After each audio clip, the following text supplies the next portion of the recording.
offensive lineman Jonathan Martin, who was the player at the center of the Dolphins' bullying scandal, posted the following tweet. If you don't know, now you know, with an attachment of his life story. Here's a little portion of that statement. Your job leads you to attempt to kill yourself on multiple occasions. Your self-perceived social inadequacy dominates your every waking moment and thought. You're petrified of going to work. You either sleep 12, 14, 16 hours a day when you can or not at all. You drink too much, smoke weed constantly, have trouble focusing on doing your job, playing the sport that you grew up obsessed with. But one day you realize how absurd your current mindset is, that this blank doesn't matter. People don't matter. Money doesn't matter. Fame and notoriety sure as hell don't matter. Nothing matters besides your family, a few close friends, and your own personal happiness. Stephen A., your reactions to this post? Well, it's riveting and kind of sad, because what it speaks to is the fact that he never really had an identity. He grew up completely lost. You're in school and you don't relate to black folks, you don't relate to white folks. You're constantly questioning who you are, ultimately questioning your own worth. And to imagine that as a child you're going through that, it can definitely lead to those thoughts of suicide, etc. I dare venture to say that if you had spoken to psychology experts and things of that nature, therapists and what have you, they would trace a lot of problems that people have back to their youth, what they were subjected to, which is why it's something that we should always be mindful and careful about, particularly when it comes to kids and the level of cruelty that they could exercise against one another, because you just never know. When you see some of these, the Columbine shooting and other things, and you hear kids alluding to being bothered in school and being harassed, and how they felt like they could never catch a break. You just never ever know what that could ultimately lead to, whether somebody elects to harm themselves or whether they elect to harm other people, unfortunately. Having said all of that, I also think it's important to note this. I know you may not agree with this, Skip Bayless, because of your feelings about Richie Incognito in terms of some of his past transgressions, the things that have been reported, the lady at the golf tournament, the team outing when he was with Miami, along with his checkered past in college and at St. Louis. But I must admit to you, this kind of gives me cause to pause as to the level of culpability that Richie Incognito actually has when it comes to Jonathan Martin. Maybe this is one of the reasons why so many of those players in Miami's locker room felt the need to come to Richie Incognito's defense as opposed to Jonathan Martin, because in their eyes they may not have had these problematic backgrounds, and because of it their mindset may have been, what is he talking about? Richie Incognito was the same way with all of us. We didn't interpret it or embrace it as bullying. So when you look at it from that perspective, obviously, instead of us engaging in a level of conviction towards Richie Incognito, we should have asked more questions about Jonathan Martin. That's not to say that Jonathan Martin was wrong or that he was at fault. It's to speak to the problems that he had in his life long before Richie Incognito ever came along. And if that truly was the case, and that truly was what was going on in his mind and in his heart, then how could Richie Incognito be held accountable for that? I'm not saying I know the answer. I'm not absolving Richie Incognito. I'm just simply pointing out that it's a very, very legitimate question. I hear what you're saying about Richie Incognito. I have less than zero respect for him as a human, but I get the context within which you're putting him. I think he was encouraged by members of the coaching staff, members of the front office, to help toughen up Jonathan Martin, to challenge him, not to bully him, just to push him and prod him, and in a locker room vein, toughen him up. And I guess the end game in a football context would have been for Jonathan Martin just to step up one day and deck Richie Incognito. That's what they were hoping, I think, as a staff that would happen. And then he would grow up and become a man in a football sense and a better football player. It was never going to happen. I'm here to tell you that obviously I've covered this game, the NFL game, for a long, long time. And trust me on this, I have known several players, let's say 4 players, who didn't belong in the sport of football. They got socialized into it because they were born with a talent for football, not a violent talent, because they were gentle giants, all 4 of them.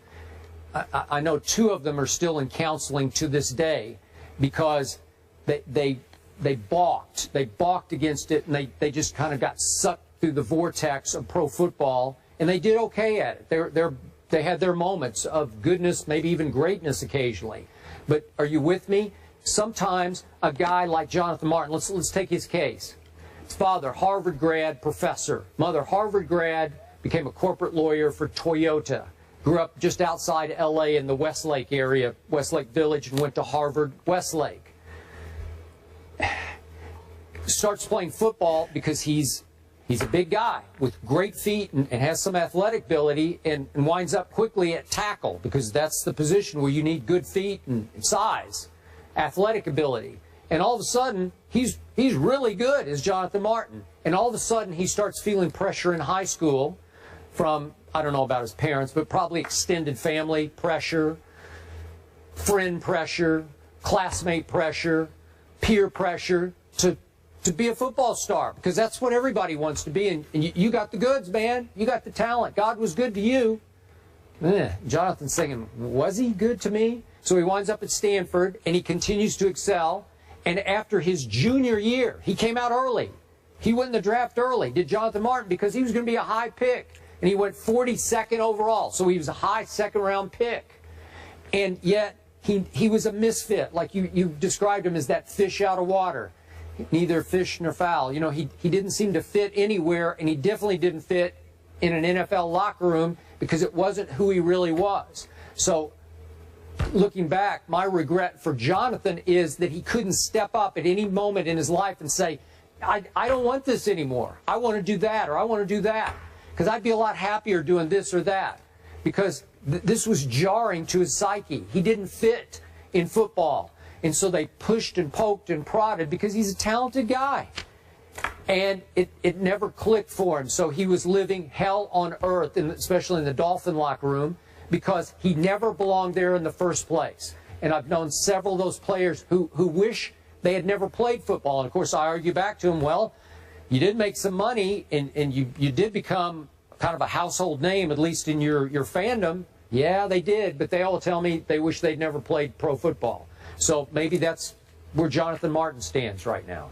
Well, maybe so, but I think the key thing that needs to be pointed out here, Skip, is that this is emanating from a bullying scandal.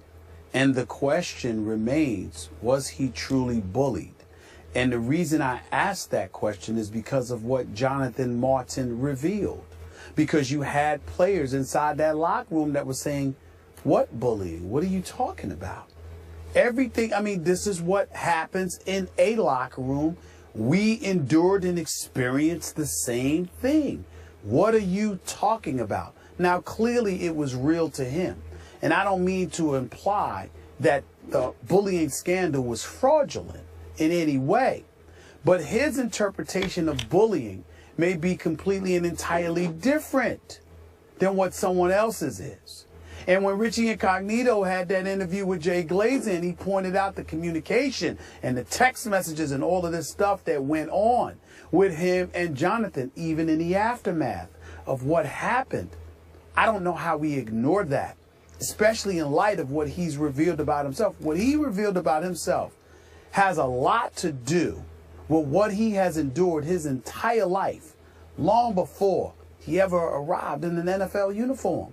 And if that's the case, in the interest of fairness, regardless of what kind of despicable allegations have been aimed in the direction of Richie Incognito prior to the bullying scandal, as it specifically pertains to this scandal, we must ask ourselves, how much legitimacy does it truly deserve as it pertains to the guilt of Richie Incognito in light of what Jonathan Martin has told us about himself?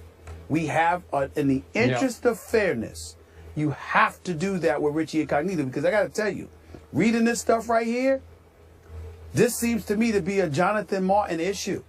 It seems to me like Richie Incognito may have very well gotten a raw deal. I have to admit that. That's how this looks. Okay. Based on what Jonathan Martin has described about himself. I'll give you this much. I don't think Richie thought he was bullying Jonathan Martin. I think he thought he was toughening Jonathan Martin in a football context.